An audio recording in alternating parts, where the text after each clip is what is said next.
விட்டுறாதீங்க.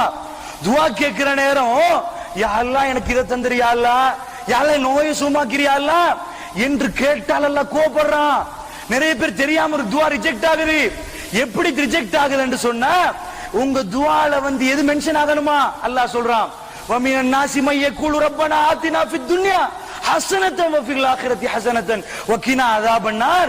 சிலர்கள் இருக்கிறார்கள், அவர்கள் இறைவிடம் கேட்கிறார்கள், யா அல்லாஹ் இந்த உலகத்தில் அழகானவையும் மறுமையில் அழகானவையும் தந்திரியா அல்லாஹ், நரக வேதனையிலிருந்து என்ன பாதுகாத்திரியா அல்லாஹ்னு கேட்கிறார்களே.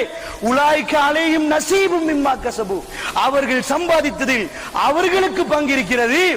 ஆனா கேட்பான் பாருங்க, உலகம் மட்டும்தான் யா அல்லாஹ், இந்த உலகத்துல எல்லாத்தையும் தந்திரியா அல்லாஹ். நிறைய பேர் அவசரத்துல கேட்டுட்டு போயிரும், யா அல்லாஹ் பொண்டாட்டிக்கு சோமில சோமாக்கிறியா அல்லாஹ் வாஹிர் தவான் அல்ஹம்துலில்லாஹ் முடிச்சிட்டு போயிரும். இவன் நிறைய பேர் முடிக்கிறான் பாருங்க. அந்த துஆ ஒரே ரிஜெக்ட் மட்டும் இல்ல, உலகத்தை மட்டும் நீ கேட்ட என்பதனால